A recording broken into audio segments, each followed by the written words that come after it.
Bonjour à toutes et à tous. Aujourd'hui, on s'attaque à un sujet, un sujet absolument vital pour quiconque entreprend en Israël, surtout quand on vient du monde francophone.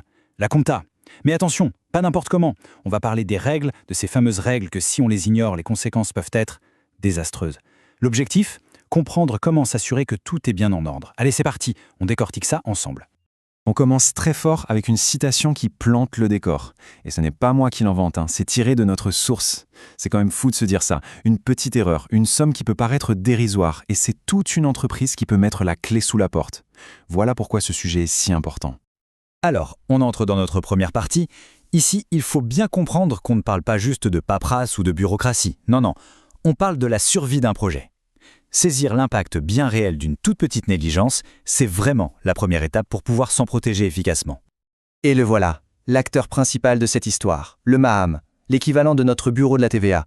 Il faut vraiment l'imaginer non pas comme une administration qui attend tranquillement les déclarations, mais comme un organisme qui est sur le terrain, qui fait des contrôles actifs.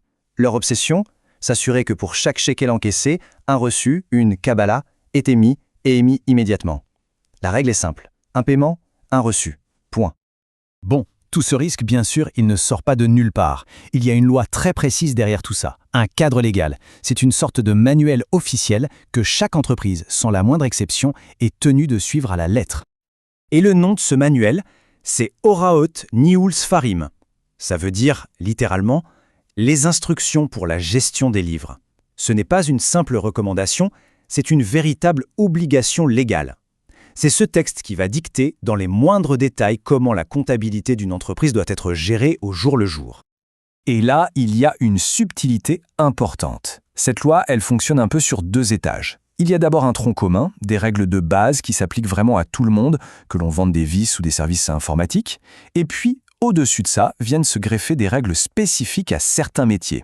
Un médecin, un avocat, eux par exemple auront des obligations en plus. Il est donc crucial de connaître les règles générales et celles de son propre secteur.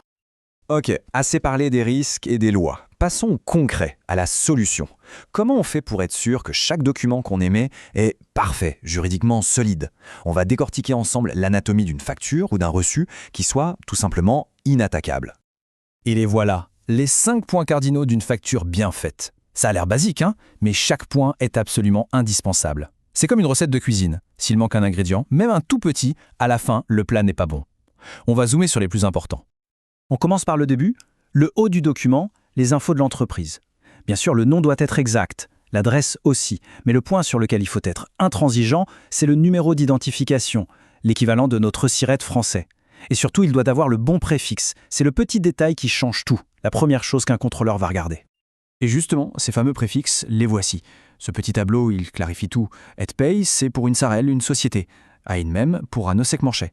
C'est très facile de se tromper, de confondre, mais une erreur sur ce préfixe, et hop, le document peut être considéré comme invalide par l'administration. On passe maintenant au cœur du réacteur, les détails de la transaction. Ici, le maître mot, c'est la clarté. Fini les descriptions floues du type prestation de service. Non, il faut être précis, comme dans l'exemple encaissement pour le mois de janvier 2023.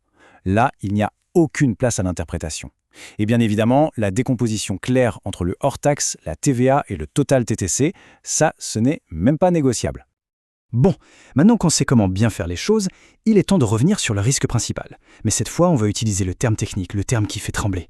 Qu'est-ce qui se passe, concrètement, quand on ne respecte pas ces règles? Eh bien, la sanction ultime, elle porte un nom. Et ce nom, le voici, Psilat Sfarim. On pourrait traduire ça par l'invalidation des livres. C'est un peu l'arme atomique de l'administration fiscale. C'est le moment où le fisc regarde toute la comptabilité et dit « tout ça, ça ne vaut rien ». Et les conséquences, comme on va le voir, c'est une réaction en chaîne. La première dominoce qui tombe, c'est celle-là. L'administration déclare que tout le travail comptable de l'année est tout simplement rejeté. Il est considéré comme nul. Et à partir de cet instant, tout le château de cartes s'écroule. Forcément, si les livres sont considérés comme nuls, eh bien, toutes les déclarations qui ont été faites à partir de ces livres sont elles aussi ignorées. Le bilan, les déclarations de revenus, tout ça est mis de côté. D'un coup, la parole financière de l'entreprise n'a plus aucune valeur aux yeux du fisc. Et là, c'est le coup de grâce. Puisque les chiffres fournis par l'entreprise ne sont plus jugés fiables, c'est l'administration fiscale qui va elle-même évaluer, estimer quel a été le bénéfice de l'entreprise. Et on s'en doute, cette estimation est, disons, rarement à l'avantage du contribuable. C'est la perte totale de contrôle. Ce n'est plus l'entreprise qui déclare, c'est le fisc qui décide combien il faut payer. Bon, face à ce scénario un peu catastrophe, comment est-ce qu'on s'en sort? La conclusion, finalement, elle est assez simple. Il faut réussir à changer de point de vue, à voir toutes ces règles non plus comme un poids, une contrainte, mais bien comme ce qu'elles sont vraiment, une protection. C'est vraiment le message clé à retenir de tout ça. La rigueur dans la comptabilité, le fait d'émettre un reçu systématiquement et sans délai, de respecter chaque petit détail sur une facture. Tout ça, ce n'est pas une option. C'est un véritable bouclier, une armure qui protège l'entreprise contre des sanctions qui, on l'a vu, peuvent être fatales. On termine donc avec cette question, une question à se poser. Aujourd'hui, la manière dont la comptabilité est gérée, est-ce qu'elle transforme les livres de compte en une forteresse qui protège l'entreprise ou au contraire en une cible qui attire les ennuis? La réponse ne dépend que de la rigueur que l'on y met. Merci d'avoir suivi cette analyse.